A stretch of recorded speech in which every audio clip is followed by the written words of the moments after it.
Olá, o mundo todo está em alerta com os casos do coronavírus na China, com um crescente número de vítimas, de mortes, de pessoas infectadas. E hoje a nossa pauta é sobre economia, já que a China é um país que recebe do Brasil muitos produtos, em especial Mato Grosso. Será que isso vai influenciar? É claro que assim, a gente se preocupa com as questões de saúde. Mato Grosso já foi anunciado, a secretaria disse que não há casos confirmados, havia uma suspeita, não se confirmou, né? E a gente espera realmente que se consiga achar aí um tratamento, uma vacina, enfim, o mais rápido possível para as pessoas infectadas. Mas Mato Grosso é um país, é um grande exportador para a China. Então, sobre esse assunto, nós vamos conversar e outros assuntos com o Vivaldo Lopes, que é economista, colunista aqui do RD News. Obrigada, Vivaldo, por voltar aqui conosco. Obrigado pela oportunidade. É um prazer estar de volta com vocês aqui, Lides. Vamos já falar então sobre essa questão do coronavírus e que tipo de impacto pode provocar em Mato Grosso em especial. É claro que no Brasil, a gente estava até conversando um pouco antes aqui, né? Eu peguei um dado do Ministério da Economia de crescimento da participação das exportações no valor total do Brasil para a China desde a última epidemia. Em 2003 representava cerca de 7% e agora em 2019 29%. Então é algo que é quase que certo que vai haver esse impacto, né, Vivaldo? É verdade. O campo econômico vai sim afetar a economia brasileira, sob dois aspectos. Um, no campo das incertezas. A economia ela convive muito com o momento, com hoje, o que está acontecendo, a realidade, e muito com expectativa para frente. Se você for hoje ver a safra de 2021 aqui em Mato Grosso, boa parte dos insumos, ainda li ontem um relatório do IMEA, que é o Instituto de Pesquisas Econômicas do agronegócio, 58% dos insumos que eles vão precisar para plantar a próxima safra já estão adquiridos. E boa parte da safra de 2021 já está vendida. Então, a economia vive de expectativas para frente. Portanto, quando tem incertezas para o próximo ano, para os próximos semestres, naturalmente afeta a produção nesse momento. Então, no campo das incertezas, a economia brasileira está tendo que olhar se o grande parceiro, o maior parceiro comercial do Brasil hoje é a China. Já foi os Estados Unidos, que compartilhava com a Europa, e hoje, de 2004 para cá, nós saímos de 7% de tudo que o Brasil exportava em 2003, quando houve também uma crise de saúde, né, uma epidemia lá na China. De tudo que o Brasil exportava, 7% ia para a China. Em 2019, determinado ano, 29 ponto alguma coisa, quer dizer, quase 30% de tudo que o Brasil exporta vai para a China. Portanto, é como eu já brinquei num artigo, qualquer espirro lá, qualquer resfriado na China vira uma epidemia para a economia brasileira. Ela é a maior compradora de minério de ferro do Brasil, é a maior compradora de petróleo cru do Brasil, é a maior compradora de carnes, a maior compradora de soja do Brasil. Então, tem tudo a ver a nossa economia com as exportações que são feitas para a China. No caso de Mato Grosso não é diferente, 42% de tudo que se produz aqui de soja e milho é exportado para a China. Portanto, se aquela economia dá uma freada, como deu, naturalmente vai afetar nossas exportações no primeiro semestre de 2020. Por quê? Porque para combater a epidemia, a China está fazendo um isolamento muito forte. Portanto, os navios pararam de circular, os aviões pararam de circular, as pessoas pararam de circular, as mercadorias pararam de circular. Ou estão circulando com menor velocidade. Então, naturalmente, isso afeta as exportações de Mato Grosso. Não acho que vai ser o suficiente para dar uma crise econômica aqui. Até porque espera-se que, no máximo até março, os chineses tenham dado conta de resolver o problema. Tudo caminha que sim. Eles fizeram o isolamento que precisam, estão tendo apoio de todo mundo e aparentemente caminha-se para uma solução. Mesmo assim, os impactos na economia mundial já estão ressentidos. Todas as grandes instituições internacionais já estão revendo o crescimento. Havia-se uma previsão de que esse ano a economia mundial teria um ano muito bom e cresceria algo acima de 3%. 3 a 3,5%. Já foi revisto, isso está próximo de 3%. A economia brasileira, que começou o ano com todos os analistas indicando que a gente poderia ter um crescimento de 2,5% como um patamar mínimo, podendo chegar a 3%, em 2020, já está invertendo, quer dizer, já está colocado que a economia brasileira vai ter como patamar mínimo, não é mais o máximo, aliás, não é mais o 2, o 3, e nem 2,5, passou a ser 2. Uhum. A gente tinha uma tendência de crescer 2,5 com viés para cima, hoje nós estamos uma projeção de que pode crescer 2 com viés um pouco para baixo. A economia de Mato Grosso, não. A economia de Mato Grosso está vivendo um período de 2015 para cá, um período econômico muito bom, muito forte. Agora, recentemente, um estudo que foi publicado por uma grande consultoria, publicado no maior jornal econômico do país, como que os estados vão reagir para voltar à posição que tinha em 2013, antes da crise, que começa em 2014. Todo mundo vinha crescendo forte, porque de 2010 a 2013 houve um bom crescimento. Só lembrando, em 2010 a economia brasileira cresceu 10%, com o último mandato do presidente Lula, não é à toa que com essa força econômica ele reelegeu a Dilma Rousseff, e em 2013 nós crescemos 7%. De lá para cá, nós caímos 1,3%, 1%, e quando crescemos muito, na média, o Brasil de 2013 para cá perdeu 7,2% do seu PIB, e quando cresceu muito, cresceu 1,1%, que é 2018 com Michel Temer, e agora, 2019, deve crescer em torno de 1% com o presidente Bolsonaro. A economia de Mato Grosso, nesse ranking dos estados que primeiro vai chegar ao mesmo patamar de 2013, Mato Grosso é em primeiro lugar. Há uma expectativa de que Mato Grosso deve crescer nesse período algo em torno de 12%. Porque entre os estados brasileiros, Mato Grosso não foi dos que mais sofreu, assim, digamos, né, como a gente viu aí as notícias de Rio de Janeiro, Rio Grande do Sul. Exatamente. Né? Nós tivemos o seguinte, o que faz sofrer um estado, uma economia no estado? Basicamente, as ações privadas, se você tem muito, é centrada num setor econômico que tem problema, como o Rio, o problema do Rio. O petróleo caiu muito e o Rio é muito dependente do petróleo. Né? Então a indústria petroleira e gás teve um decréscimo muito forte, o Estado não se preparou para isso. E mais, gastos excessivos de governo, má gestões. E aqui, Mato Grosso, a gente não teve isso, porque o carro forte da nossa economia não é petróleo, nem gás, nem indústria e nem bancos. É o agronegócio, que é um setor que, de 2013 para cá, surfou uma onda de crescimento da economia mundial consideravelmente forte. Teve várias super safras, inclusive, nesse período. Recorde, né? de safra. A cada ano, Mato Grosso está superando o ano anterior. Se você olhar 10 anos atrás, Mato Grosso produzia 18, 19 milhões de toneladas de soja, e chegamos a 2019 produzindo 32 milhões e meio. Se olhar 10 anos atrás, Mato Grosso produzia 6 milhões de toneladas de milho e termina 2019 com 30 milhões de toneladas, e agora em 2020 pode ser que o milho supere a soja. Então isso é um fenômeno que tem repercussão no plano econômico. Na gestão governamental, o governo Silval deixou o Estado razoavelmente equilibrado. Não deixou tão bem equilibrado, mas também não deixou destruído. No período de 2015, o governo perdeu as mãos no controle da despesa, especialmente de pessoal. Então, entregou um governo menos equilibrado do que recebeu em 2015. O governador atual está fazendo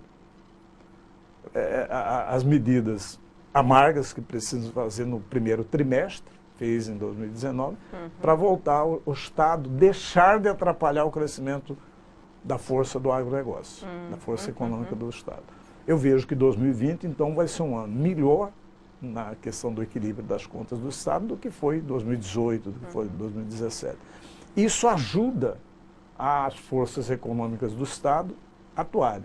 E está havendo um movimento bom aqui no Estado, que é a infraestrutura. Devagar o governo federal está privatizando, já privatizou 5 aeroportos, a 163 já está privatizada, deve sair mais 2 ou 3 ferrovias nos próximos 5 anos aqui. Então tudo isso ajuda nas expectativas econômicas para frente. Quem está vendo que daqui a 1 ou 2 ou 3 anos vai ter uma ferrovia saindo de Sinop, chegando em Miritituba, vai ter um novo trecho saindo de Rondonópolis, chegando a Cuiabá, e Cuiabá a Sorriso, quem é investidor olha isso, bom, então daqui a 5 anos a economia vai estar no patamar. Então ele começa já a tomar decisões de investimento agora. Agora, né? Sendo a China, digamos, um cliente que recebe aí cerca de mais de 40% das nossas exportações, né? Tem mercado alternativo caso isso se impacte? Tem, mas no mundo do comércio internacional não é tão fácil, você não muda de rumo tão rapidamente. Né? O mercado preferencial do Brasil fora da China é Estados Unidos e boa parte da Europa. Vendemos um pouco também para o Irã, para o Oriente Médio, mas não é tão expressivo. Vendemos para o Oriente Médio mais carne, algumas coisas. Veja como que a indústria brasileira, especialmente a automobilista e de autopeça, ressente com a má situação da economia da Argentina. Por quê? O maior comprador de produtos industrializados do Brasil é a Argentina. Então, se a Argentina... mesmo que a gente não goste dos argentinos no futebol, na economia nós temos que rezar, torcer demais para a economia argentina ir bem. Quando a economia argentina vai bem, eles compram mais autopeças, compram motores, compram geladeiras, compram ar-condicionado da gente, compram carros. Porque a China também, ela a China não, a China só para o Brasil, né? A China só compra produtos primários. O mais beneficiado que a gente manda para a China é óleo degomado de soja, entendeu? Soja semi-beneficiado. Ela compra carnes, ela compra petróleo, compra ferro, e do Mato Grosso, basicamente, ela compra milho, compra grãos, milho, soja, e ultimamente está comprando carne suína e carne bovina numa maior quantidade. Veja bem, a China ainda estava ressentindo de uma epidemia que deu lá, que os chineses tiveram que exterminar, matar 40% do rebanho suíno, porque teve uma crise chamada gripe africana, que estava matando os porcos da China, para evitar que disseminasse. Mas eles mataram 40% do maior rebanho do mundo de suínos é da China. Então eles passaram a comprar mais do Mato Grosso. Compraram menos soja, menos milho, que é usado na ração suína, mas passaram a comprar mais carne de frango, carne de suína e carne bovina. Por isso que é uma das razões que o preço da carne subiu tanto no último trimestre de 2019, porque aumentaram muito as exportações para a China. Ele ainda não saiu da crise da gripe africana no rebanho suíno e veio o coronavírus. Então, uma economia que está ressentida. A China está meio... E eles demoraram muito a perceber o tamanho do problema. É uma economia que é aberta do ponto de vista econômico, mas é fechada politicamente e é uma ditadura. Então, eles tentaram, no primeiro momento, abafar a notícia e depois viram que não é assim que se trataria. Devem resolver, até porque uma economia não se torna grande, a China hoje é a segunda maior economia do planeta, se não souber tratar seus problemas de saúde. Ninguém se torna grande só no campo econômico. Os Estados Unidos é a maior economia do mundo, mas é a mais industrializada, é a mais inventiva, é a que mais cria, é mais forte na área financeira, é a mais forte na área de ensino e é o maior produtor agrícola do mundo. Os Estados Unidos é o maior produtor, é o que mais produz soja, é o maior que produz carne, é o maior que mais produz milho. É uma potência, É uma potência. Então, mas ele também tem que ser forte para saber controlar uma epidemia no campo da saúde. Se a China não consegue resolver bem isso, nós lá do Alto Paraguai, que somos uma província daqui do Brasil, não vamos acreditar que ela possa ser a maior potência econômica do mundo se ela não sabe tratar um problema A questão é acompanhar e não se preocupar tanto com isso, né? Mas falando em preocupação, então vamos mudar um pouquinho de assunto, que a gente estava conversando aqui também, um tema para a nossa entrevista, a questão da redução da taxa de juros. Que eu acho que isso daí sim pode ser que impacte mais ou se espera que haja um impacto maior aí. Eu queria que você explicasse um pouquinho, principalmente para os leigos, né, que não trazem aí, não pesquisam, não leem muito sobre economia, o que significa, né? Foi anunciada uma redução, mas a gente não sentiu no bolso, não sentiu nos preços, no dia a dia. O que está acontecendo? É um grande mistério para os economistas e para a população comum. Essa questão no Brasil, por que se comemora tanto a taxa de juros baixar como baixou? Nós estávamos em 2016, 2017, nós começamos o ano, no começo de 2018, começamos o ano com a taxa média de juros, que é controlada pelo Banco Central, em 14,25%.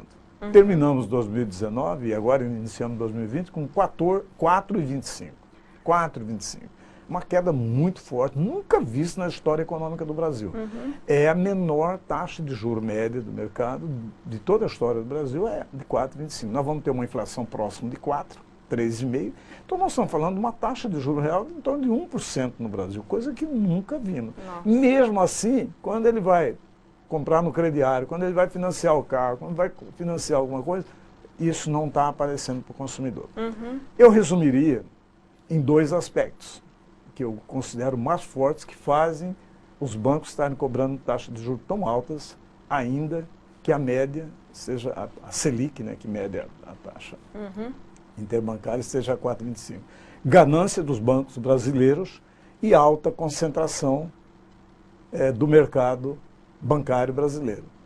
5 bancos controlam 87% de todas as transações bancárias feitas no Brasil. 5 bancos. Banco do Brasil, Caixa Econômica, Santander, Bradesco, Itaú.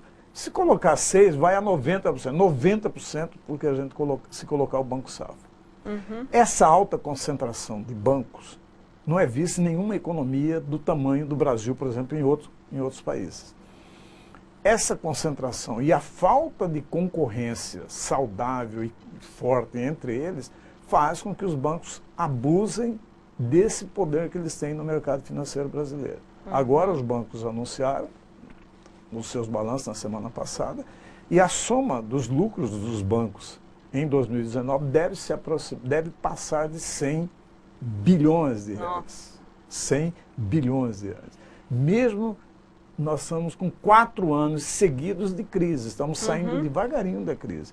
Enquanto as empresas estão com dificuldade, o setor de serviço, o setor de indústria, os bancos, o Itaú apresentou 26 bilhões de lucro líquido em 2019. Nossa. É o maior lucro de um banco em toda a história do Brasil. Em toda a história. É recorde. E se você olhar nos últimos 7 recordes, os 7 recordes foram do próprio Banco Itaú. Então é um ambiente que é de crise, é um ambiente que as famílias são altamente endividadas, o país está crescendo 1%, mas o lucro dos bancos está crescendo em média 15% a cada ano. Então eu atribuo esses 2 fatores. Forte concentração dos bancos, portanto reduz a concorrência, e ganância também dos bancos brasileiros. Tem 2 fatores que estão começando a afetar isso, que pode dar um resultado, eu acho, nos próximos anos. É o surgimento das fintechs, são chamadas financeiras tecnológicas, são empresas, surgem pequenas e começam a fazer transações idênticas dos bancos, mesmas coisas que os bancos, oferecer cartão de crédito, oferecer crédito pessoal e tudo mais, diretamente para o consumidor, ele precisa só usar o smartphone. Isso está começando a afetar e fazer os bancos reduzirem um pouco. E também uma boa atuação, agora, de 2019 para cá, com essa nova diretoria, já vinha da anterior, do Banco Central. A equipe do Banco Central está tomando medidas, forçando um pouco a que o cheque especial fique mais civilizado, o cartão de crédito que não paga, que fica no rotativo, fique mais civilizado. Agora ele está anunciando algumas medidas do tipo, vai permitir que você possa usar a sua casa, seu imóvel, como uma garantia para tomar um empréstimo pessoal. Coisa muito difícil no Brasil, muito difícil. E mais, o Banco Central está preparando medidas que vai dizer o seguinte, eu vou permitir que você use o seu imóvel para dar como garantia em mais de um financiamento. Porque hoje só pode fazer um. Se você tem um imóvel de 100 mil reais e dá como garantia num empréstimo de 20 mil, ele só pode ser usado para aquele. O Banco Central está dizendo que vai anunciar medidas dizendo o seguinte, não, você tem um imóvel de 100 mil, você pode usá-lo em 3 empréstimos em torno de 20 mil reais cada um. Isso deve melhorar um pouco o acesso ao crédito das pessoas, das pequenas empresas, e também, como é uma garantia real, mais fácil do banco poder executar, deve também contribuir para reduzir a taxa de juros. Acho que talvez uma grande dúvida do consumidor, do cidadão, é o Banco Central não pode obrigar esses bancos a baixarem esse juro? Não pode e é bom que não possa. Toda vez que o governo meteu as caras para tentar intervir no mercado privado, especialmente, né, meteu o pé pelas mãos, foi pior para nós consumidores. Então, na verdade, tem que haver uma pressão Tem dos que haver uma do pressão cidadão, dos consumidores, consumidores. do cidadão e principalmente do Congresso Nacional, de aprovar medidas que sejam ofertadas pelo Banco Central. Algumas o Banco Central pode tomar sozinho, outras vai precisar do Congresso. Agora mesmo, esta semana, está em discussão no Congresso uma lei que dá autonomia para a diretoria do Banco Central. O que é isso? Ela já tem uma razoável autonomia, mas ele vai ter um mandato. Vamos dizer que o presidente eleja uma diretoria do Banco Central, ela fica por 5 anos. Ela fica imune à pressão do ministro da Fazenda, à pressão do presidente da República, como é nos Estados Unidos, como é na Alemanha, como é na França, como é no Canadá. Ele tem mais autonomia para evitar pressão política ou algum populismo ocasional que surja durante a gestão dos especialistas do Banco Central. Bom, acho que se a gente ficasse a manhã inteira conversando de economia aqui, não ia esgotar o assunto, né? Evaldo, então, para a gente encerrar, que orientações você pode dar para o consumidor que, por exemplo, desde uma pequena compra que ele vai fazer, da negociação que ele precisa, ou mesmo aquele que está aí, de repente, guardando um dinheirinho, quer comprar um imóvel, quer fazer um investimento maior, quais são as medidas, que cuidados ele tem que ter? O que você pode trazer? Primeiro é o seguinte, ser bem sensato na hora de consumir. Fazer aqueles passos que estão aí, eu preciso comprar, está na hora, não tem que comprar com emoção, e se eu vou comprar, ver as melhores alternativas. Lembrar que cartão de crédito, cheque especial e crediário não é receita. O Brasil é muito mal acostumado, o brasileiro, em comprar tudo em financiado. Ele acha que está pagando tudo em parcela fixa, né? E que não está pagando juros. Está sim, está sim. Então, lembrar que cheque especial, cartão de crédito e crediário não é receita. Na verdade, você está consumindo o salário que você vai receber nos próximos 2 anos, quando você financia em 24 parcelas. Segundo, comparar bem. Comparar bem. Quando você tem um pouco de paciência para fazer comparativos, você acaba achando melhor. E por último, sempre que possível, não financie. Pague à vista, que é a hora que você está com o dinheiro disponível. Com ele você tem mais capacidade de negociar, você consegue comprar em melhor condição. Não acredite quando o vendedor fala, essa televisão vale R$1.000, eu parcelo em 10 de 100, sem juros. Ali está embutido o juro. Se você forçar e falar, não, eu tenho um valor para pagar à vista, eu não quero pagar os R$1.000, porque eu vou pagar de uma única vez. Chora o desconto, force, né? Isso que no frigir dos ovos você vai ver que pagando à vista você consegue uma redução. Mas, em linha geral, uma recomendação saudável para o brasileiro é endivide-se menos. É isso aí. E, na verdade, assim, eles fazem questão de, às vezes, forçar o consumidor a dividir aquele valor, falando que é sem juros, porque aí você fica ali por 10 meses tendo que fazer o pagamento daquela prestaçãozinha, entre aspas, né? Que é uma forma de fidelizar, né? Você continuar ligado àquela loja.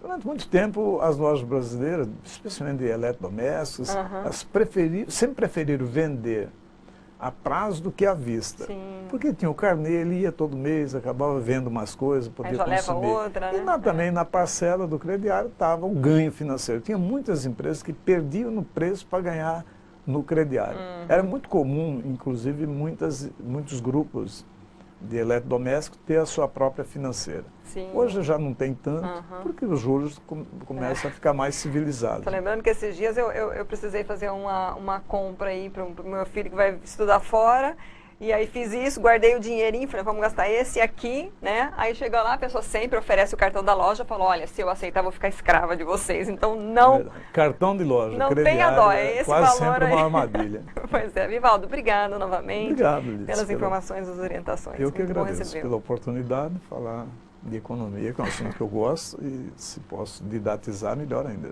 Tá joia, obrigado. Bom, nós conversamos com o Vivaldo Lopes, ele é economista, é também colunista do site RD News. Você pode acessar lá, procurar os artigos dele, né? Toda semana tem artigo do Vivaldo. E eu vou deixar aqui também na descrição a história de uma outra colunista nossa, que é jornalista, que é a Rose Domingues, contando eu me lembrei, a experiência própria que ela ficou endividada, aí ela resolveu cancelar o cartão de crédito, renegociar as dívidas, fez todo um equilíbrio aí. E ela conta um pouquinho isso, que acho que assim, é uma ideia, né? Não sei se você viu, Vivaldo, mas é uma ideia bacana da gente parar e pensar, né? Nós podemos nos organizar e sair da dívida. Então, vou deixar para você assistir aí. Essa entrevista do Vivaldo fica disponível no nosso canal do YouTube, nos sites RDTV, RD News, com chamada para as redes sociais. Se você conhece gente que está aí nessa área, curta, compartilhe, mande para os grupos de WhatsApp, fica a dica aí. Obrigada pela sua audiência e até a próxima.